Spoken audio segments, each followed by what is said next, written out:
Hello and welcome to another episode of the e-commerce coffee break podcast. Today we want to dive deep into customer support and why it's so important for e-commerce sellers. With me on the show, I have Ray Nolan. He is the founder of edesk.com. Ray is also a CEO as well, and eDesk is an innovative customer support platform for e-commerce sellers. Ray has founded and mentored, invested in many digital e-commerce startups over the past 20 years, including Hostelworld, Skyscanner, and Storyful. He founded eDesk after seeing friends running a high-margin e-commerce business struggle with operational efficiencies and profitable scaling. Today, eDesk powers thousands of merchants around the world using AI to help them provide faster and more personalized support to their customers. So let's dive right into it and welcome Ray to the show. Hi, Ray. How are you today? Great to be here, Klaus. I'm a fan of your work, so it's great to finally put a face to the words. Yeah, great to have you. Ray, you said you saw friends running e-commerce businesses struggling with their customer support. Tell me a little bit, what brought you into this world of helping customers? Well, I suppose my journey has always been around .com. So I've been in travel and I've been in various different .com businesses. But when a friend of mine had an e-commerce business, and he was quite large, he was selling about $1 million a month. But he couldn't really lay his hands on all the data for profitability. So he didn't match his shipping costs against individual orders. He had support issues. He wasn't able to manage the support because he was selling on multiple platforms. And so it really was a bit of a mess. And also the sheer number of software tools that he was hacking together to try and make his business work were significant and were a challenge to him. So I just went in and just as a favor, really, and just as someone who's been in software all of my life, I just said, let me have a look around. And I could see then that there were things that nobody was really doing in terms of helping with customer support in particular, but also in the general sort of management of this business. So yeah, it was an opportunity for me, and I like building software, I like building businesses. So that was the genesis of how we started, probably because of 8 or 9 years ago. Mm-hmm. You mentioned a couple of things, being on different platforms, getting customer support from different areas. I think that's one of the biggest challenges that was out there. And I remember 7 years ago when I started with my Shopify store, we had problems dealing with customer requests coming from Facebook, from Instagram, from Twitter, and not using the contact form. Tell me a little bit about the story, how you got all these different channels together in one platform. Yeah, and you mentioned channels that you don't even sell on that can be a real source of pain, because it's very easy to go, I sell on Shopify, I'll hit my contact form and all the stuff will come into my email box or my Shopify environment and I can reply in there. But the real damage can be done by someone tweeting, hey, my stuff hasn't arrived, and it's being left in the abyss for hours or days or weeks because someone hasn't pointed that out or gone to that area. And so we set about trying to make sure that we were everywhere you could sell and everywhere that support would be needed, we were connected to. So if you sell on your own Shopify store and you sell on Amazon or eBay or Walmart or Superdrug or any of 200 and something connections that we have, we consolidate all of the support tickets into one place. And then what we do is uniquely in terms of our product, we attach the order data beside the incoming query. And what that means is the support agent doesn't have to go looking. And so I can tell you a story even from my own days. I'm a total geek, so I would have bought a piece of technology, and I'm a support person, so I wouldn't be hard on support. So I buy this product and it didn't work. So I do what I do. I go online, see if I can fix it myself. It says install a new firmware, reboot it, all that kind of stuff that you do. And nothing's working. So I mail support and I go, hi, I'm Ray, and I've got your product and it's really good. I like it. One thing doesn't work, and I've done all the things. I've done the install, I've done the this. Can you help me? First question back. I can't find your order. Where did you order it? And so I go, I ordered on Amazon. Then I can't find your order. And then I get a few more. And so I think there were 5 different communications before the person found my order. And then what did they say? Have you tried installing the firmware? And so they turned somebody from a reasonably happy customer, definitely on the side of the support agent, into kind of raging bull. I'm going, gosh, lads, I gave you this information, but it's so far down the thread that I couldn't, that they didn't. I wasn't obviously. I was very nice to the person. We solved the problem eventually, but that's a typical of the situation. So attaching the order is super important for us. So that means that the agent, when a request comes in, query comes in, the order is beside them, the address of the customer is beside them, the tracking code is beside them. You can actually press a button and see the person's house on a map. So in case they live, for example, in a apartment block, you can go, oh, I see you're in an apartment block. Maybe you should check downstairs. It was definitely delivered. We know it was delivered, et cetera, et cetera. So the first essence of what we did was A, consolidating all the tickets from everywhere, and then B, connecting the order data.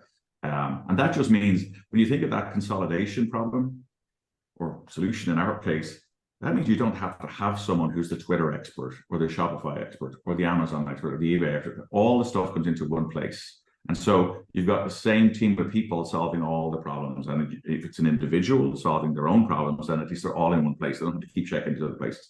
Adding the social network side of things was really important for us. So we added Facebook, Twitter, Insta, TikTok. I'm sure I'm missing one. And just to make sure that those tickets also came into one place. And that meant you weren't worried that there could be somewhere that someone's asking a question that you're not able to answer. So consolidation was hugely important. And it's something that we still do. We still write integrations with new platforms, with new places you can sell. And the complexity of the e-commerce world means that if you get into distribution on platforms, maybe outside your own web store, you're kind of all in, and you probably should try to be on all the platforms. If you're on one platform, maybe look at another one, and maybe be on 2 Amazon stores versus one, and maybe be on Walmart as well, or depending where your geography is. So consolidation was the big thing, and we've been, I think we support about 10 million. Let's say we support the tickets, but 10 million tickets come through our system every month from various customers of ours. So it's a pretty big business, and we also add SLAs to the tickets. So, for example, you might have an internal SLA just for yourself. Say, I want to get back to everybody within 24 hours or 48 hours. But the platforms will also have an SLA requirement. So they'll go, Amazon will have a 48-hour SLA. If you don't reply, your ratings are going down. Your internal Amazon ratings are going down, not your star ratings, but the ones that they rate you on, as well as your star rating, obviously, your customer rating. But that might mean you don't feature in the buy boxes often. And it might mean that your rating in general doesn't across Google or whatever doesn't work, depending on where you've sold. So hugely important. So we have different SLAs for different platforms. So you can say, from my site, I want to be a 6-hour support, person. But on Amazon, I'll meet the requirement, or I'll try to beat it and make it one day SLA. Okay, I didn't know that Amazon has SLAs for customer support responses. So that's something very important to know. Yeah, one of the things that we've had, it's as simple as if you close your business at 5:30 on a Friday, and I reply to a support ticket saying, "Thank you so much, Klaus, that was really helpful," at 5:35. And you don't reply to me till Monday, your rating's going down. And so what happens, what we do is we have auto responders that make sure that the customer gets, you're more than welcome. So it's those kind of things that matter. And it's all about nuances in customer support. Mm-hmm. Let's dive a little bit deeper into responses. I think most customer support requests are pretty much the same questions. It's like, where's my order, and something like that. So obviously there's a lot of things you can automate, hopefully, and help your customer agent with their life, with their work. How do you do it from your side? What kind of tools do you offer? Yeah, so we were always at the forefront in AI. And what we do is we categorize the ticket as it comes in into 30 categories, everything from Wizmo, where's my order, to I want to say thank you, I want to change it, I want a bigger one, smaller one, bluer one, et cetera, et cetera. So we categorize the tickets, and then we don't let AI do the response, because AI is prone to a few issues, as you may have heard. My favorite one is autoparts.com or carparts.com, both the same company, listed US company, who do many millions in sales, and they were trialing the AI. We were letting it generate the response. So a customer comes in and says, I can't get this tow bar to fix my car. And AI, being AI and trying to be super helpful, says, no problem, sir, we'll send you a new car. So we quickly realized that while that was in early testing, we were not going to let AI generate the responses. So what we do is we categorize the tickets, and then we use template replies that the customer can write and customize. So the standard answer to your Wizmo, to your "Where's my order" one may be, "Hi Ray, I write to you and I go, when can you tell me when my thing will arrive?" And you will reply.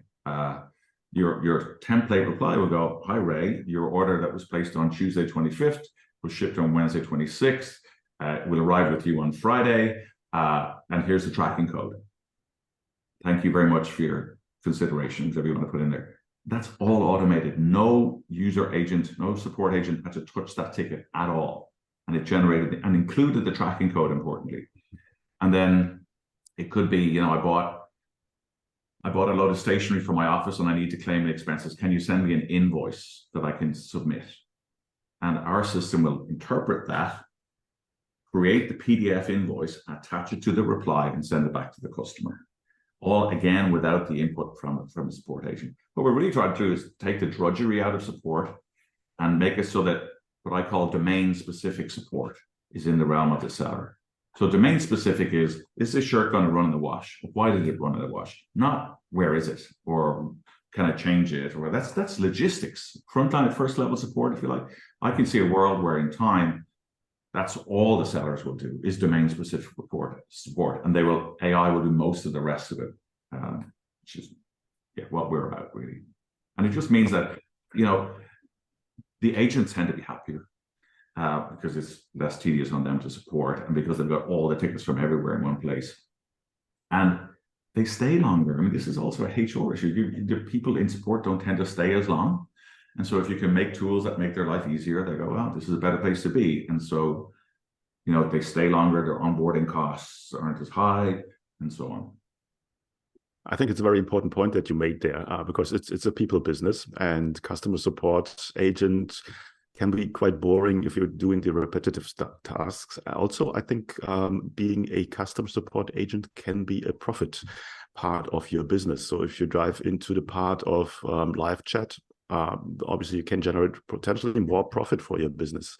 Do you support this? What do you do on that front? Absolutely. We have live chat, and we have a bot that does chat too. But interesting, you talk about making it a profit center, because early on in our journey, we started to categorize tickets as pre-sale queries. Pre-sale queries are really important. And obviously, on many platforms, you can't chat to the seller. You can chat on Shopify, and we have the tools to do that too. But let's say on Amazon, I see this shirt and I go, "Is it available in green?" It's not listed in green, but I want to talk to the seller.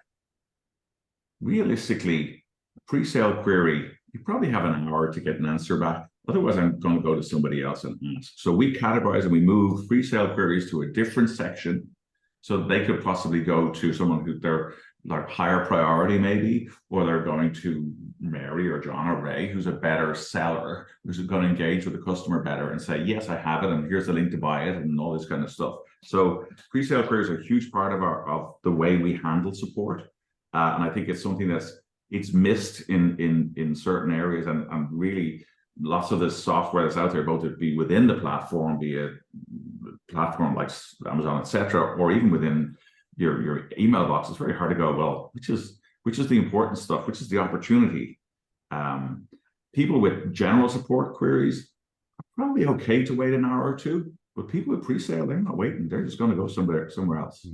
Right. 100% agree. You mentioned before that you're dealing with a huge volume of customer support requests every month. Obviously, big sellers, they might have tens of thousands, hundred thousands of report requests coming through, or of support requests coming through. How do you deal with this volume when it comes to reporting, monitoring, all the kind of statistical side of it? We've got a huge level of reporting within the business, within the product, which will tell you who the agents that are doing the best, who's got the best turnaround, who's more likely to maybe issue a refund than somebody else, which products are generating the most support requests. Another interesting one is a shoe seller in Manchester, actually in England, who would order shoes and they're custom made, but it turns out that all the size 7s were actually on a size 6 template. But he wouldn't know, because he's going, these are just part of the general run-of-the-mill, lots and lots of support tickets. And then we highlight, hold on, this product in this size is causing 20% of the support tickets. And so suddenly he can change his buying pattern, and he can make his supplier responsible for some of the issue. And that's a real saver. And we are very much into like helping you schedule people, sort of seeing when your peak times for support are. Because it's really, a lot of people tend to say, well, I need people from 9 to 5, or I run shift. And then you go, well, actually, you get almost no queries except at, lunchtime in the UK and sort of 5 p.m. or whatever. Well, usually different, but, that kind of thing. So you can see when your busy times are, you can see your busy products, you can see any which way you want to cut it. We can give you the reports on it. Mm-hmm. One thing I'm interested in with my store, I had an older audience, and they like to pick up the phone and call in, which was a bit of an issue, because obviously then tracking whatever was happened was a bit difficult for us back in the time. How do you deal with this? Do you support phone calls? We do support. We have our own call handling, voice call, or we integrate with 1 or 2 other. So if you've got an existing telephone system and it can integrate with us, we carry that too. And so when the phone rings and it's got a number, you can assign the customer to that number. So when that customer calls back, you can say, hey, Klaus, how are you? And that's, again, great for a pre-sale environment so that you can recognize the customer. But for sure, you need to be everywhere. I think the world is moving away from voice, certainly at the younger age. They actually don't want to talk to you. They just want to know that you're on it. So it's important that we acknowledge a support ticket and we say we're dealing with it. Not in a sort of robotic way, but we can give them assurances that we're on this and we expect to be back with an answer within whatever time. I think customer support's interesting. Most people are happy if you can say, even if you can't support it immediately, that you can say, I'm on it and I'm going to have an answer for you within 4 hours or by tomorrow. Once you set that expectation, people are happy. It's when you leave them in the abyss and they're not sure whether you opened it or read it or whatever. That's a huge thing. So yeah, it's very important to get that to people. And again, be it on Twitter, text, SMS, or WhatsApp. We do WhatsApp support. Increasingly, WhatsApp. Watch this space. If you haven't used WhatsApp for support, it's a stunning environment. It's asynchronous, but it's very, very personal. You're on my phone. I've allowed you to talk to me on WhatsApp. I can kill the line of communication anytime I want, but it's great because I get to have a little chat with you without having to, and I'm on the move, I'm on the bus, and I want to see where my thing is. So WhatsApp, I think, is going to it's going to really race ahead in terms of support. So it's one to look out for. 100% agree. I think WhatsApp is the one marketing channel that will see a massive growth coming up. There's specific markets like the Middle East, for instance, where WhatsApp is really big in e-commerce. In other countries, it's a little bit less. Now, talking about the technical implementation, how does that work to get all these platforms together? How do I get started with edesk.com?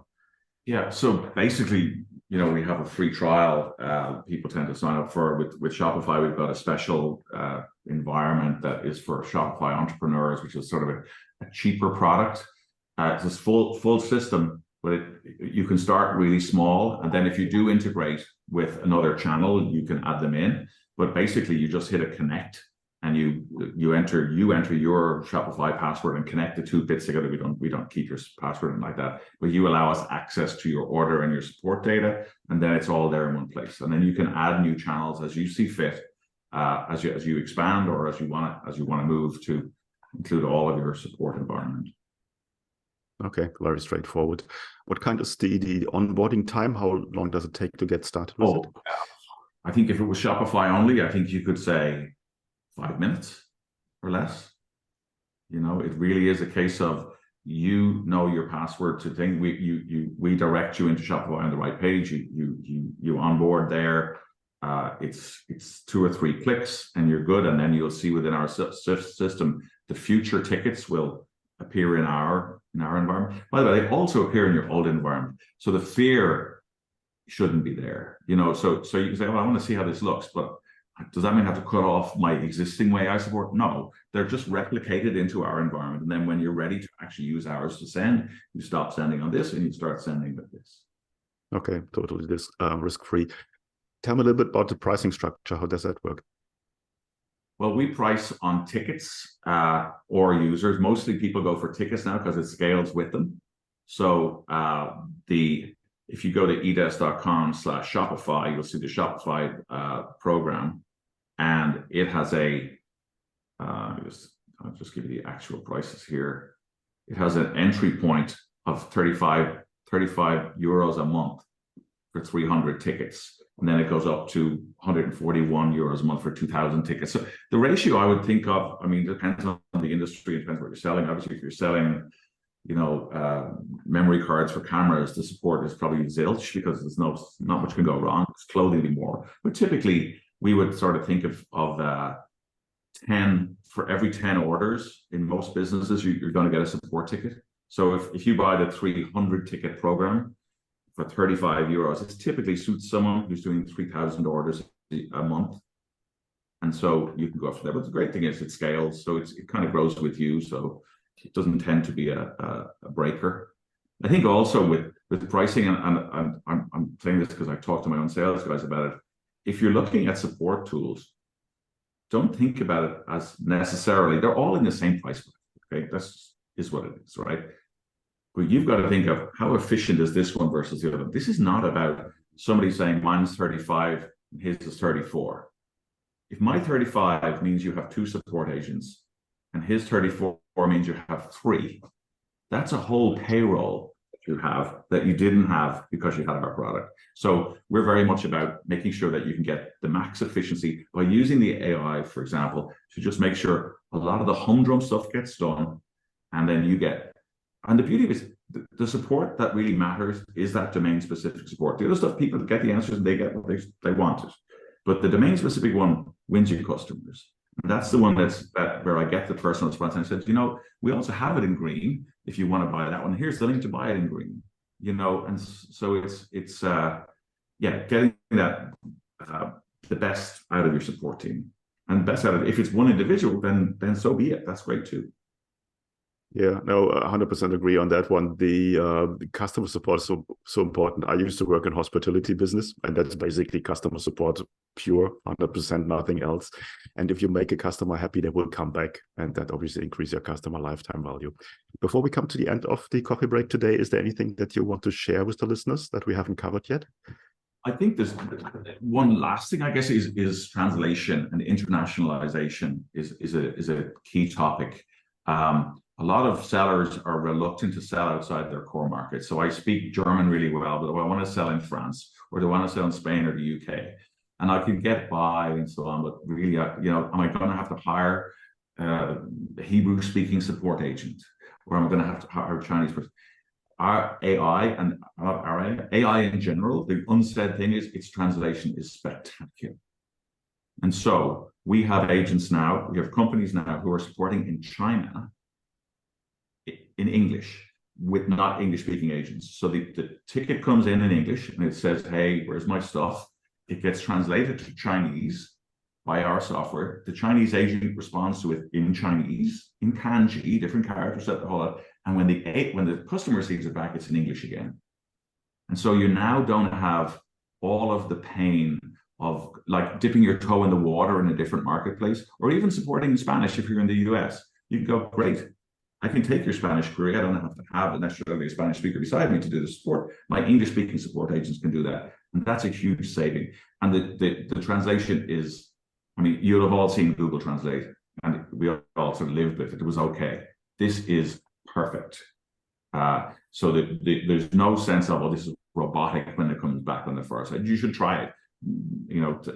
Everybody should have a go. Go into ChatGPT or wherever and say, like, put a typical response to a support ticket in and say, translate this into German, and you'll see perfect German back. So it's one of the things that we love. Okay, no, AI, I think you should make the best out of it, and it helps specifically in being more efficient, in your case, giving a better customer support. And that's why I like AI so much. It's really the features make such a difference there. Ray, where can people find out more about you guys? It's all on edesk.com. And if you go to edesk.com/Shopify, you get directed to the pure Shopify environment, and you'll see the Shopify entrepreneur pricing, which is different because it's dedicated to Shopify. If you want to go broader and go to the full everything, it's the same price per ticket. It's just that you probably buy more tickets. So it's the entry point for our Shopify program is so low at €35 a month. It's kind of a place that you should try. There's no risk. You don't have to sign up for a year or anything like that. You can sign up for a month and play with it. You've got a free trial. And so, yeah, edes.com and then /Shopify if you want just a Shopify environment. Excellent. I will put the links in the show notes. Then you're just one click away. Ray, thanks so much for giving us a really good insight in how you can optimize your customer support. And I think every listener should reach out to you guys and see what kind of difference this can make. Thanks so much for your time today. Great. Thanks for taking the time to chat to me. Hey, Klaus here. Thank you for tuning in to another episode. Before we wrap things up, I've got a couple of important points to share. Firstly, if you have enjoyed today's episode and want to support the show, here's a simple way to do it. Help me out with that algorithm magic by liking, commenting, and subscribing on your favorite podcast app. And if you're feeling extra generous, leaving a rating would be great. Your support helps me bringing more impactful guests on the show, and it makes it easier for others to discover the podcast. Secondly, I want to talk about to all your business owners out there. Here's a question. Are you tired of juggling everything in your business while struggling with your marketing tasks? Fed up with hit and miss experiences of hiring freelancers or agencies that don't quite get your vision? But perhaps you're not ready to commit to a full-time in-house marketer just yet. Well, I've got a solution for you. Introducing our fractional marketing team. My team and I provide top-notch experienced marketing professionals to become an extension of your business. Not only will they save you up to 50% on cost compared to traditional hires, but they also take care of all this time-consuming, repetitive and complex marketing tasks that have been holding you back. And this way, you can concentrate on what truly matters, the core of your business. To learn more about how we can help you to scale up your online sales with a fractional team member, head over to our website, smart-ecommerce-marketing.com, or reach out to me directly and I'll get you the details. You will find the links in the show notes. Thanks for being a part of our podcast community, and remember, your support means the world to me. Until next time, see you then.